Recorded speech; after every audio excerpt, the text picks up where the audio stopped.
जय श्री सीताराम प्यारे मित्रों। श्लोक संख्या 36। अवाच्य वादांश बहून वदिष्यन्ति तवा हितः निंदन्त स्तव सामर्थ्यम ततो दुखतरम नु किम। अर्थात तेरे वैरी लोग तेरे सामर्थ्य की निंदा करते हुए तुझे बहुत से न कहने योग्य वचन भी कहेंगे, उससे अधिक दुख और क्या होगा। 34वें श्लोक में यह बात कह दी थी कि सभी प्राणी तुम्हारी निंदा करेंगे। फिर यहाँ यह कहने में क्या विशेषता है कि तुम्हारे शत्रु लोग तुम्हारे सामर्थ्य की निंदा करते हुए तुम्हें बहुत से न कहने योग्य वचन भी कहेंगे। इसका उत्तर है 34वें श्लोक में सर्वसाधारण के द्वारा सदा की जाने वाली निंदा का वर्णन है और यहाँ दुर्योधन आदि शत्रुओं द्वारा मुंह पर कहे जाने वाले निंदायुक्त दुर्वचनों की बात है। वह निंदा तो केवल माननीय पुरुषों के लिए ही अधिक दुखदायिनी होती है, सबके लिए नहीं। किंतु अपने मुंह पर शत्रुओं के दुर्वचनों को सुनकर तो साधारण मनुष्यों को भी भयंकर दुख होता है। इसलिए भगवान का कहना है कि केवल जगत में तुम्हारी निंदा होगी और तुम्हें जो अब तक बड़ा शूरवीर मानते थे वे कायर समझने लगेंगे। इतनी ही बात नहीं है, किंतु उनमें से जो तुम्हारा अहित चाहने वाले हैं, तुम्हारी हानि से जिनको हर्ष होता है, वे तुम्हारे वैरी दुर्योधन आदि तुम्हारे बल पराक्रम और युद्ध कौशल आदि की निंदा करते हुए तुम पर भांति भांति के असह्य वाग बाणों की वर्षा भी करेंगे। वे कहेंगे, अर्जुन किस दिन का वीर है, वह तो जन्म का ही नपुंसक है, उसके गांडीव धनुष को और उसके पौरुष को धिक्कार है। दूसरा प्रश्न, उससे अधिक दुख और क्या होगा, इस वाक्य का क्या अभिप्राय है। इसका उत्तर है, इससे भगवान ने उपयुक्त घटना के परिणाम को महान दुखमय सिद्ध किया है। अभिप्राय यह है कि इससे बढ़कर दुख तुम्हारे लिए और क्या होगा। अतएव अभी तुम जो युद्ध के त्याग में सुख समझ रहे हो और युद्ध करने में दुख मान रहे हो, यह तुम्हारी भूल है। युद्ध का त्याग करने में ही तुम्हारे लिए सबसे अधिक दुख है। बहुत से हेतुओं को दिखलाकर युद्ध न करने में अनेक प्रकार की हानियों का वर्णन करने के बाद अब भगवान युद्ध करने में दोनों तरह से लाभ दिखलाते हुए अर्जुन को युद्ध के लिए तैयार होने की आज्ञा देते हैं। श्लोक संख्या 37। हतो वा प्राप्स्यसि स्वर्गं जित्वा वा भोक्ष्यसि महीम् तस्मादुत्तिष्ठ कौन्तेय युद्धाय कृत निश्चयः। या तो तू युद्ध में मारा जाकर स्वर्ग को प्राप्त होगा अथवा संग्राम में जीतकर पृथ्वी का राज्य भोगेगा। इस कारण हे अर्जुन, तू युद्ध के लिए निश्चय करके खड़ा हो जा। इस श्लोक का क्या भाव है।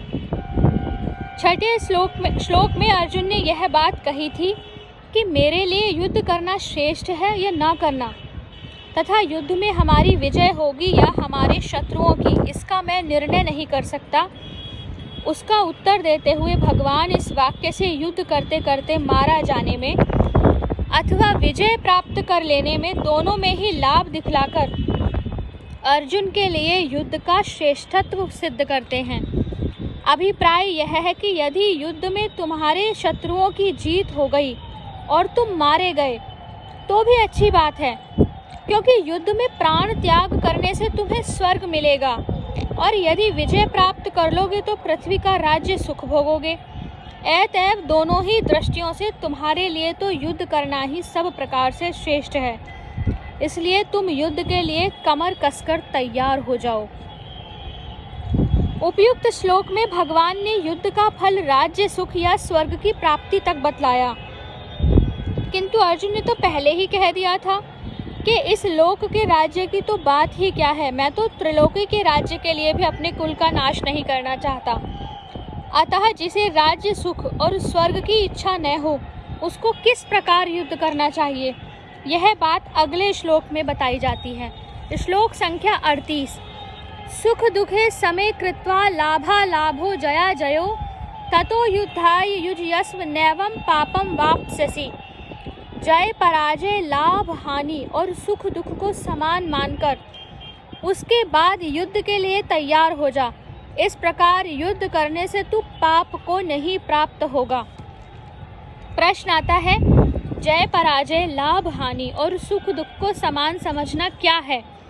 उत्तर है कि युद्ध में होने वाले जय पराजय, लाभ हानि और सुख दुख में किसी तरह की भेद बुद्धि का न होना, अर्थात उनके कारण मन में राग द्वेष या हर्ष शोक आदि किसी प्रकार के विकारों का न होना ही उन सबको समान समझना है।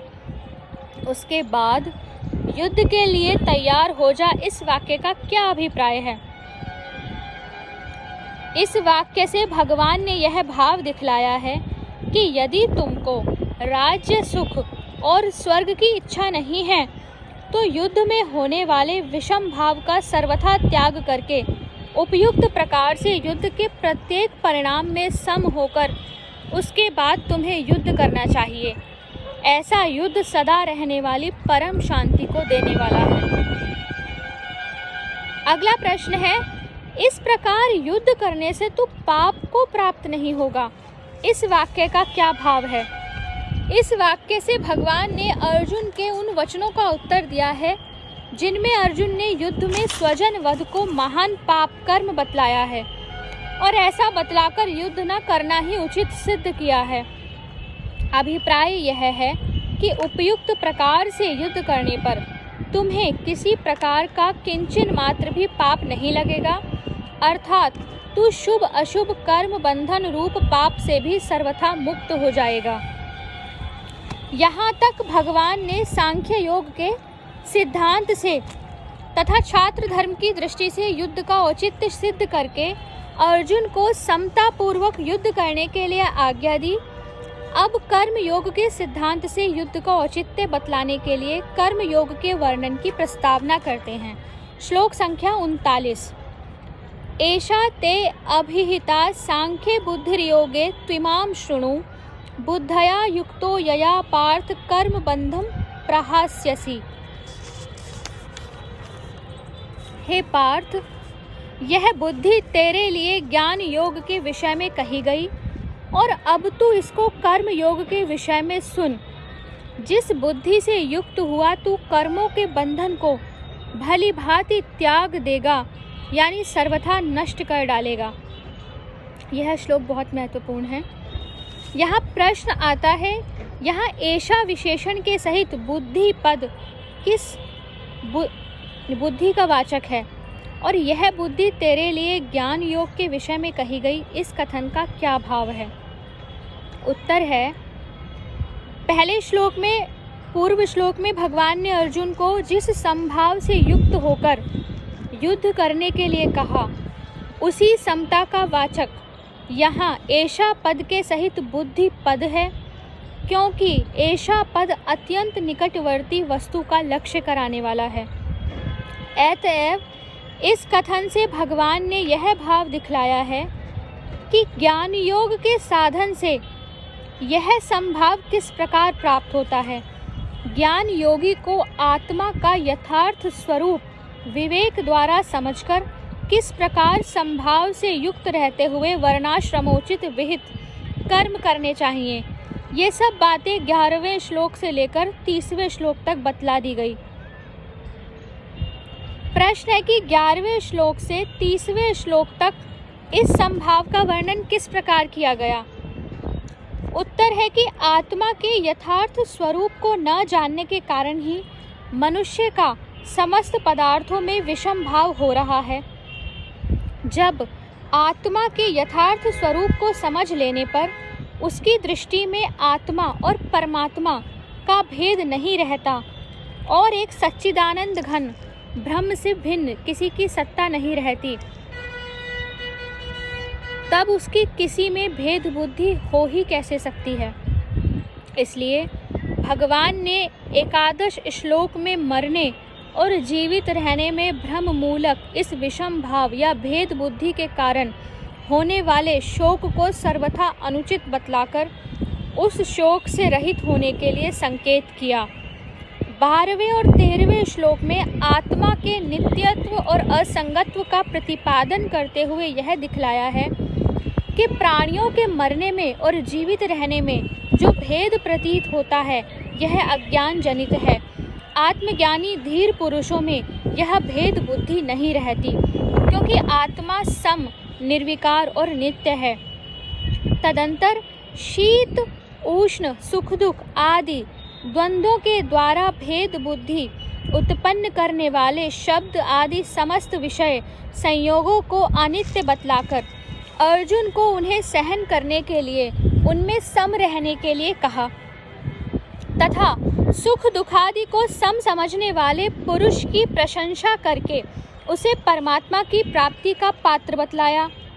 इसके बाद सत्यासत्य वस्तु का निर्णय करके अर्जुन को युद्ध के लिए आज्ञा देकर अगले श्लोकों में आत्मा को मरने मारने वाला, मानने वालों को अज्ञानी बतलाकर आत्मा के निर्विकारत्व, अकृतत्व और नित्यत्व का प्रतिपादन करते हुए यह बात सिद्ध कर दी कि शरीरों के नाश से आत्मा का नाश नहीं होता।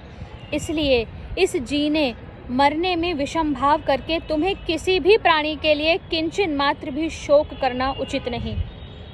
इस प्रकार उक्त प्रकरण में सत्य और असत्य पदार्थों के विवेचन द्वारा आत्मा के यथार्थ स्वरूप को जानने से होने वाली समता का प्रतिपादन किया है।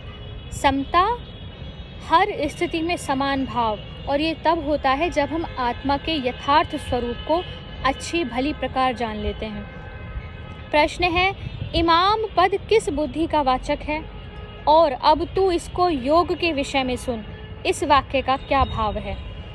इमाम पद भी उसी पूर्व श्लोक में वर्णित समभाव रूप बुद्धि का वाचक है। उपयुक्त वाक्य से भगवान ने यह भाव दिखलाया है कि वही समभाव कर्म योग के साधन में किस प्रकार होता है। बुद्धि द्वारा समभाव पिछले श्लोकों में समझाया, अब कर्म योग में समभाव किस प्रकार होता है, कर्म योगी को किस प्रकार समभाव रखना चाहिए और उस समता का क्या फल है। ये सब बातें मैं अब अगले श्लोक से तुम्हें बतलाना आरंभ करता हूँ। अतएव तू उन्हें सुनने के लिए सावधान हो जा। प्रश्न है, यदि यही बात है तो 31वें से 37वें श्लोक तक का प्रकरण किस लिए है? वह प्रकरण अर्जुन को यह समझाने के लिए है कि तुम क्षत्रिय हो, युद्ध तुम्हारा स्वधर्म है, उसका त्याग तुम्हारे लिए सर्वथा अनुचित है और उसका करना सर्वथा लाभप्रद है। 38वें श्लोक में यह बात समझाई गई है, जब युद्ध करना ही है तो उसे ऐसी युक्ति से करना चाहिए जिससे वह बंधन का हेतु ना बन सके। इसलिए ज्ञान योग और कर्म योग, इन दोनों ही साधनों में समभाव से युक्त होना आवश्यक है। यानी कि कोई भी आप कर्म करो वो आपका कर्म बंधन ना बने कि फिर उसका परिणाम भुगतने के लिए आपको दोबारा पृथ्वी पे आना पड़े।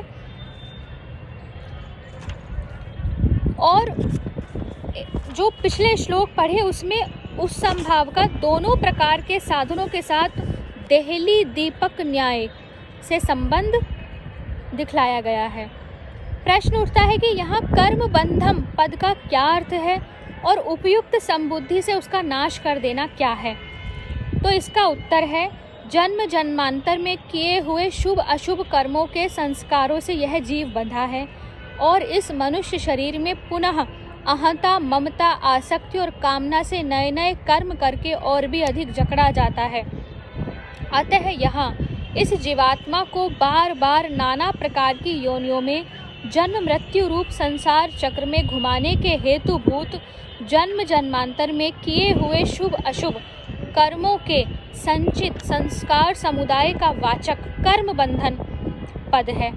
कर्म योग की विधि से समस्त कर्मों में ममता, आसक्ति, फल इच्छा का त्याग करके तथा सिद्धि और असिद्धि में सम होकर, यानी राग द्वेष और हर्ष शोक आदि विकारों से रहित होकर, जो इस जन्म और जन्मांतर में किए हुए तथा वर्तमान में किए जाने वाले समस्त कर्मों में फल उत्पन्न करने की शक्ति को नष्ट कर देना, उन कर्मों को भुने हुए बीज की भांति कर देना है।